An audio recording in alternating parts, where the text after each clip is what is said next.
एक तरफ बिहार की सियासत मंडल से आगे निकलते हुए जातिगत सर्वेक्षण के आंकड़ों में उलझी हुई है, वहीं कमंडल की राजनीति करने वाले लोगों की आस्था कमंडल में तो है। राम मंदिर का निर्माण हो रहा है, चुनाव से पहले रामलला विराजमान भी हो जाएंगे। इस बीच काशी मथुरा की आवाज भी आ रही है। ज्ञान वापी को लेकर अदालती फैसले और जनमत दोनों को साधने की कवायद जारी है। लेकिन कमंडल को पता है, चुनाव जीतना है तो सिर्फ जय श्री राम से बात नहीं बनने वाली। ओबीसी को साथ लेना ही होगा और ओबीसी कहीं मंडल से चिपका न रह जाए, इसलिए ओबीसी को समर्पित सरकार की छवि बनाई जा रही है। योजनाएं गिनाई जा रही हैं। कितने मंत्री इस सरकार में ओबीसी हैं, उनके नाम उजागर किए जा रहे हैं। योजनाओं के आंकड़े और उसके लाभ के आंकड़े गिनवाए जा रहे हैं। लेकिन इसके साथ एक और खेल हो रहा है। ओबीसी वोट में कैसे विभाजन हो, इसकी कवायद भी की जा रही है और इसी कवायद के तहत नरेंद्र मोदी की सरकार ने रोहिणी आयोग बनाया था ताकि ओबीसी की वास्तविक स्थिति का आकलन किया जा सके। आपको याद है, जिस तरह से बिहार में चच्चा भतीजा की सरकार यह दावा कर रही है कि जातिगत सर्वेक्षण के आंकड़े इसलिए जरूरी हैं क्योंकि उसी आंकड़े के आधार पर ही सही आकलन हो पाएगा कि लोगों को सरकारी योजनाओं का लाभ मिल पा रहा है। उसी तर्ज पर केंद्र सरकार ने रोहिणी आयोग बनाया था और उस रोहिणी आयोग ने अपनी रिपोर्ट केंद्र सरकार को सौंप दी है। तो सनद रहे कि 2017 में नरेंद्र मोदी सरकार ने रोहिणी आयोग बनाया था और आयोग के गठन का उद्देश्य भी वही था जो बिहार में चच्चा भतीजा की सरकार बता रही है। जातिगत सर्वेक्षण के आंकड़े को लेकर आयोग के गठन का उद्देश्य था सभी ओबीसी जातियां आरक्षण का लाभ ले सकें। अंतिम रिपोर्ट में क्या है यह तो पता नहीं है और जब रिपोर्ट सार्वजनिक की जाएगी तभी पता चलेगा कि इस रिपोर्ट में क्या है।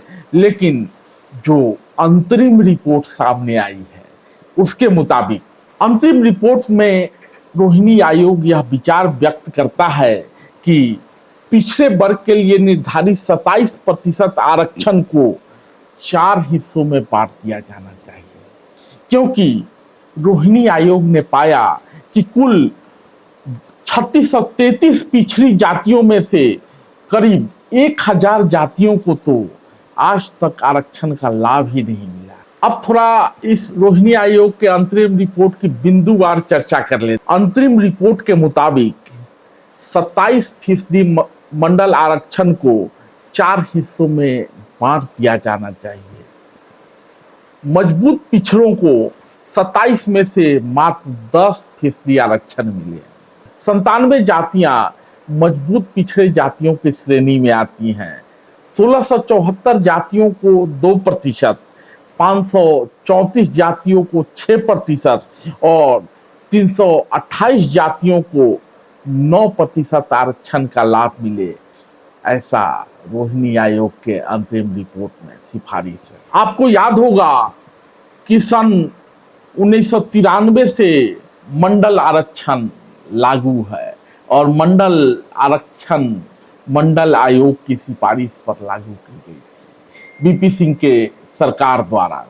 पर अब तक 27 में से सिर्फ 19% सीटें ही भर पा रही। क्या क्रीमी लेयर नियम सभी 27% सीट भर देने में बाधक है? ये सवाल है। ऐसा भी नहीं है कि यह मामला पहली बार उठा है। वर्षों से यह एक संवेदनशील मामला रहा है, क्योंकि ओबीसी जातियां ये आरोप लगाती रही हैं, उनको जो 27% आरक्षण है वो पूरा सीट तो भर ही नहीं पाता। पर ऐसा लगता नहीं है कि मोदी सरकार का भी ध्यान इस ओर है। 27% आरक्षण को 4 भागों में बांट देने से कितना चुनावी लाभ भाजपा को मिलेगा, इसका गणित बिठाया जा रहा है। अगले लोकसभा चुनाव यानी 2024 के पहले यदि केंद्र सरकार रोहिणी न्यायिक आयोग की सिफारिश को लागू कर देती है तो उसका चुनाव पर असर कैसा होगा, इसका भी गणित बिठाया जा रहा है। क्या उससे चुनाव में भाजपा को अधिक वोट मिलेंगे या फिर भाजपा को उसका चुनावी नुकसान होगा? इन सब बातों पर केंद्र सरकार के नुमाइंदे और 2024 के चुनाव में इंडिया को कैसे हराया जाए और एनडीए को कैसे सत्ता में लाया जाए, क्योंकि प्रधानमंत्री लाल किले से मुनादी कर चुके हैं, अगली बार भी मैं ही आऊंगा। तो सूत्रधार गणित बिठाने में लगे हुए हैं। उम्मीद है जैसे सवर्ण आयोग की रिपोर्ट को नीतीश कुमार की सरकार ने ठंडे बस्ते में डाल दिया था, उसी तरह रोहिणी आयोग की रिपोर्ट को नरेंद्र मोदी एंड कंपनी, जो कि नारे तो जय श्री राम का लगवाती है, हिंदू एका का दुदुम्भी बजाती है, लेकिन सियासत पिछड़ों का करना चाहती है और अगरों को केवल झुनझुन्ना पकड़ाए रहना चाहती है, क्योंकि अगरे इसी में खुश रहते हैं, ये खेल नहीं करे। उम्मीद है कि ओबीसी से कोई छल नहीं करेगी और रोहिणी आयोग की सिफारिशों को गौर करते हुए उसे लागू करेगी और मंडल का तोड़ खोजने में कामयाब होगी। धन्यवाद।